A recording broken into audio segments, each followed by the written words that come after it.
This is Help Wanted, the show that makes your work work for you. I'm Jason Pfeiffer, editor-in-chief of Entrepreneur Magazine. And I'm money expert Nicole Laffin. On Tuesdays, Jason and I answer the helpline and help callers solve their work problems. And on Thursdays, I give you one way to improve your work and build a career or company you love. And it starts now. You're working on something. I know you are. It's why you listen to this podcast, right? But it's not going as planned. Maybe it's taking longer than you'd hoped, or it's harder than you expected, or more complicated, or more frustrating. Anyway, you feel like you are doing something wrong. But what if you're doing it exactly right? Today, I'm going to give you a new way to think about progress and the motivation to keep going. And I'll start with a very personal example from this summer with me. So I, in July, went to Boulder, Colorado for a month with my family. It's a thing that we do. And going into that month, I made a commitment to myself, which was that I was going to deprioritize work. Why? Because Boulder has things that I want to enjoy, like the outdoors and family and friends that I don't see often enough. We know a lot of people there. And I wanted to take advantage of that, which meant morning hikes and afternoon coffees that cut into my work hours. But of course, work didn't stop, didn't disappear just because I deprioritized it. I was just cramming it into fewer hours. And this meant endlessly switching between two modes. I would spend part of my day relaxing and enjoying, and part of the day frantically catching up. And it was making me crazy. So that's exactly what I told my friend, Catherine Morgan Schaffler, who is a psychotherapist and author of an incredible book about perfectionism called The Perfectionist's Guide to Losing Control. I've mentioned her on the show before. Anyway, I said to her, it's making me crazy. This whole thing, trying to jam all this stuff in, trying to bounce between being incredibly busy and also being relaxed and focused. And her response to that changed how I approached the rest of the trip. So I wrote it down. I'm going to read it to you. Here's what she said. She told me, I think it's awesome that you're making a concerted effort to make memories that don't have to do with work. And so you're not striking a balance perfectly at the bullseye. You're not at equilibrium every time or any of the time. It's like, who cares? You have so many memories already, and that is a wonderful thing. The kind of thing that you can underestimate in the moment it's happening. It's hard to juggle everything you're doing, she continued. But I'll tell you what's not hard, and that's to go a whole month without doing any of it, without ever taking a bike ride or having a conversation with your friends. Okay, so that's what Catherine told me. And you know what? I got to say, it helped me relax because I realized the point isn't to do something perfectly. The point is to do it.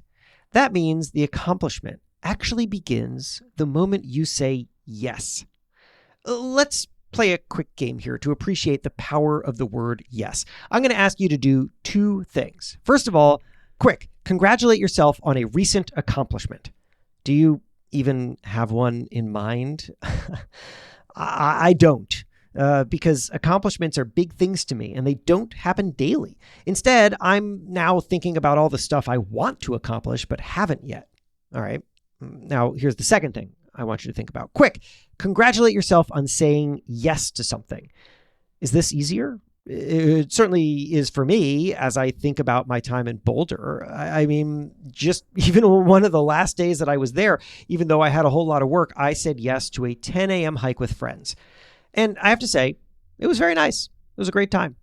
So in thinking back to these two things that I just asked you to do, to congratulate yourself on an accomplishment and then congratulate yourself on just saying yes to something, well, the yes is much easier, obviously, because, well, we say yes to more things than we might consider ourselves having accomplished things. There's more to choose from. And also, it's just easier to embrace thinking of yes as a thing that you did because it's not tied to any outcome. Yes is only tied to effort. And we don't give ourselves enough credit for effort. In fact, culturally, we even demonize celebrating effort. Think about all the people who trash participation trophies because they think it teaches kids that winning doesn't matter. By the way, fun fact, that is just stupid. Participation trophies were created in the 1920s in response to the cultural exhaustion of World War I, and they were considered a good thing for kids up until the 1990s. I did a lot of reporting on this. It's true. So, all right, what if we just treated yes differently? What if saying yes is more than just a casual thing we did? What if it's actually something to celebrate? Not just in my little exercise a moment ago, but, all the time?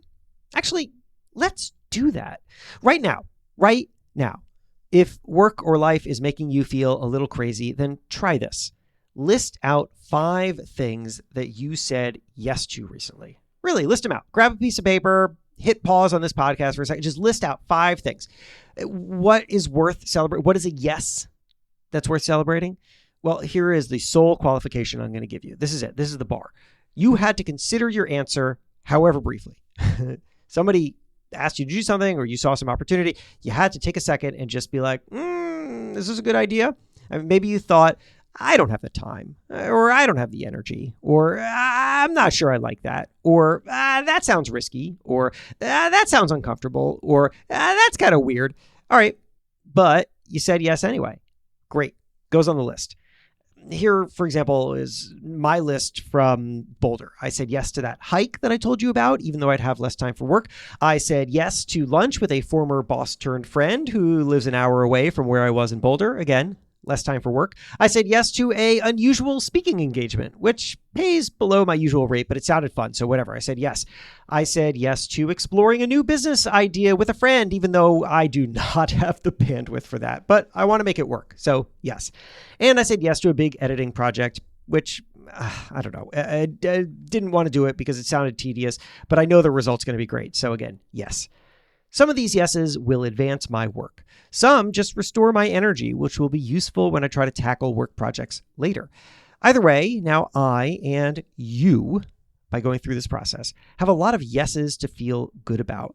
And we have a habit to more consciously carry forward, which is to celebrate yes. I mean, we could have said no. Other people have said no, but we chose progress. We chose yes. Now, please keep saying yes. What I said in this podcast, this does not come naturally to me. Believe me, I grew up as more of a no kid. I was the kind of person who defined himself by what he wouldn't do or who he wouldn't hang out with. It's like, those kids, screw them. That music, hate it. That party, never. But in college, I read an essay by the writer Dave Eggers that changed my perspective, which is why I then drove 3 hours to see him speak. And at the time, around the year 2000, Eggers was going from indie darling to very famous writer guy. He had written a book and it blew up and he was doing all sorts of stuff. And some people accused him of selling out, which is a concept that actually kind of barely makes sense today. But back then it was a grave insult. It meant abandoning your credibility for money. And his response to this was powerful. I'm struggling right now not to actually just read you his entire essay because it is so amazing. You should just go find it yourself. You could just Google Dave Eggers sellout. You'll find it. But here's just a bit. Here's just a bit of what he said that really hit me. This is Dave. He writes, "The thing is, I really like saying yes.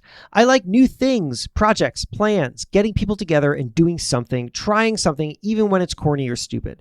I am not good at saying no, and I do not get along with people who say no.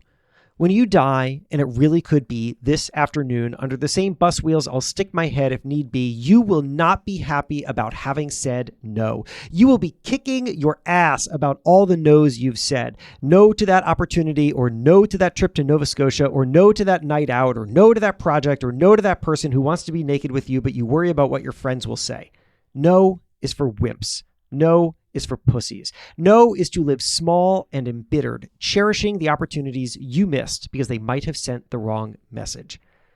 And then a little later, Dave also wrote, "What matters is that you do good work. What matters is that you produce things that are true and will stand."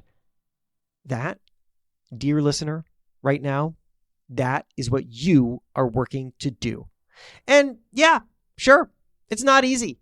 It's slow going. It'll make you crazy. That's why we're having this conversation right now. But you're on that path because at some point you said yes to something, and that led to another yes, and then another. And now you're saying yes more, again, often as you can, even though it doesn't turn out perfectly. Yes got you here, and it'll get you there. That's worth celebrating, isn't it? Even in all its messiness and imperfection? Yes, it is.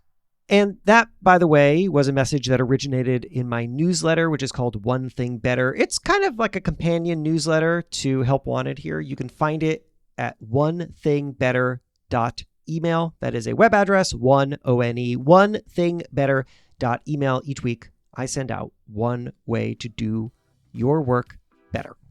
Now, go say yes to something. And then celebrate yourself for it. Help Wanted is a production of Money News Network. Help Wanted is hosted by me, Jason Pfeiffer. And me, Nicole Lapin. Our executive producer is Morgan Lavoie. If you want some help, email our helpline at helpwanted@moneynewsnetwork.com for the chance to have some of your questions answered on the show. And follow us on Instagram at Money News and TikTok at Money News Network for exclusive content and to see our beautiful faces. Maybe a little dance. Oh, I didn't sign up for that. All right, well, talk to you soon.